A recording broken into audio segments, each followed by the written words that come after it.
Sebelum kalian tonton video ini, pastikan kalian sudah subscribe ya guys, karena subscribe itu gratis. Selamat menonton, enjoy. Bahwa banjir itu tidak satu faktor penyebab maupun faktor pemicunya. Faktor pemicu memang curah hujan. Memang beberapa daerah curah hujannya melebihi daripada kapasitas daya tampung daripada daerah tangkapan banjir. Yang kedua adalah terkait dengan kondisi daripada panjang sungai maupun kondisi fitur alaminya. Ada dekat, ada yang jauh. Seperti kalau yang kejadian Kalimantan Barat, lebih kurang sungainya itu 100 sampai 1000 kilometer jaraknya. Sehingga di sana hujan sudah banjir, di sini baru jadi. Kami baru kemarin beberapa hari yang lalu pulang dari Sintang memperhatikan tentang kondisi itu. Kemudian yang ketiga adalah pengaruh daripada pemanfaatan atau pengelolaan daripada lahan itu sendiri. Jadi pengelolaan lahan itu salah satu penyebab daripada kegiatan banjir. Yang terjadi beberapa tempat seperti demikian, kira-kira gitu Pak. Bahwa ada curah hujannya melebihi kapasitas drainase sehingga terjadi limpasan. Seperti kalau yang di Kalimantan Barat lebih kurang 3.000-an meter kubik per detik air itu melebihi daripada daya tampung. Pak, argumentasi Bapak itu argumentasi akademis. Tapi publik tuh udah tahu loh Pak, bahwa panjang sungai dari dulu sampai sekarang nggak berubah. Nah, yang berubah tuh lebar sungai, kemudian kedalaman sungai akibat sedimentasi. Sedimentasi dari mana sih? Kan akibat penebangan hutan. Nah, kemudian menurut saya KLHK tuh coba kalau nggak jujur terus dalam memberikan jawaban, sampai kapanpun ini nggak akan selesai masalah. Kan kita ini penyakit nih. Kalau penyakit ya akui saja. Kalau liver ya liver, kalau kanker ya kanker, kalau diabetes ya diabetes gitu loh. Jangan dibikin argumentasi yang lain. Kita ngerti loh Pak, kita ngerti.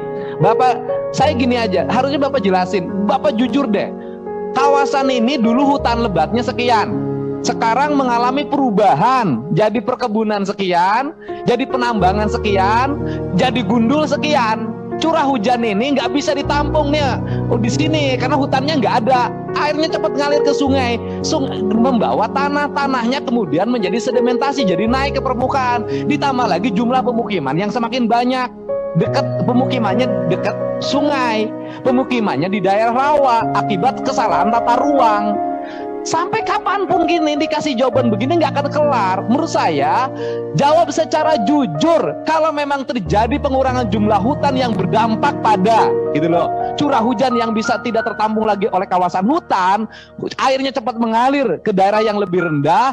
Berapa kawasan yang mengalami penurunan? Berapa kawasan yang mengalami perubahan? Berapa kawasan yang kemudian mengalami perubahan menjadi penambangan? Solusinya ke depan apa? Solusinya misalnya kawasan hutannya harus dipertahankan, mana lagi yang izin juga harus diperketat, dibuat regulasi, dibuat nota ke Menteri ATR, tata ruangnya dibenahin. Ini negara harus benar.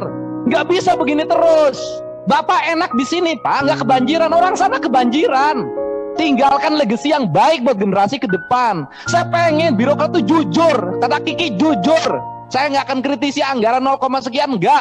Tapi kalau urusan hutan, urusan banjir, urusan segala macam, saya akan ngomong keras. Saya dari dulu jawaban tuh banjir tahun kemarin jawabannya itu jalan, tapi Bapak nggak ngasih solusi. Tugas Kementerian Lingkungan itu atau bersifat tegas. Sikapnya adalah menjaga lingkungan dan menjaga hutan. Seluruh dinas, seluruh kementerian harus tunduk pada rekomendasi Kementerian Lingkungan Hidup. Pembangunan ini tidak recommended karena akan mengakibatkan ini. Pembangunan ini tidak recommended karena akan mengakibatkan ini. Pembangunan ini tidak recommended karena akan mengakibatkan ini. Kawasan ini tidak boleh ditebang karena mengakibatkan ini.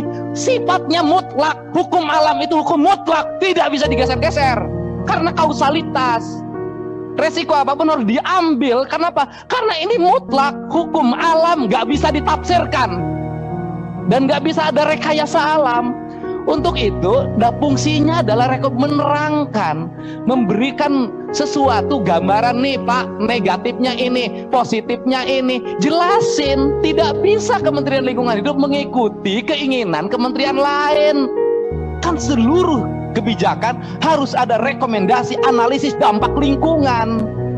Karena ini kuncinya, ini akibatnya segala sesuatu tidak berpegang teguh pada prinsip ikuti gaya menteri lama. Kan ada menteri yang tidak digeser-geser. Siapa? Pak Prakosa. ikuti dia, punya prinsip. Karena apa? Karena ini legacy.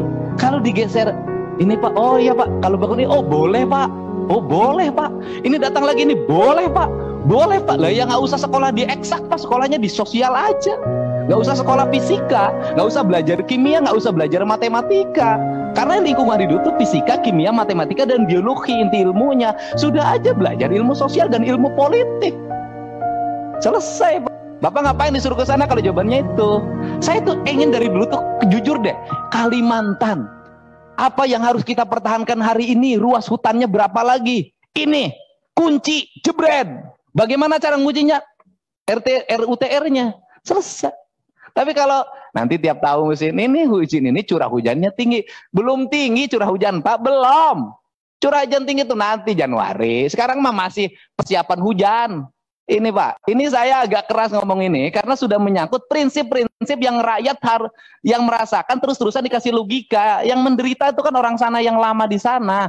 Sudah nggak kebagian penghidupan, sudah habis kawasannya, sudah kebagian banjir. Tapi kan yang kaya-kaya bisa tinggal di Jakarta, bisa tinggal di Singapura. Orang sana Pak. Ini loh Pak, ini yang saya ingin para dirjen ini berkembalilah pada nilai akademik keilmuan yang independen.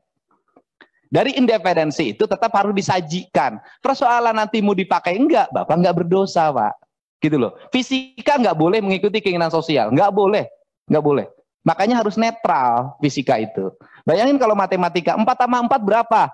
Ya nanti kita pikirkan Kak, gimana caranya jadi 9? Kan susah, rusak. Terima kasih Pak. Jangan lupa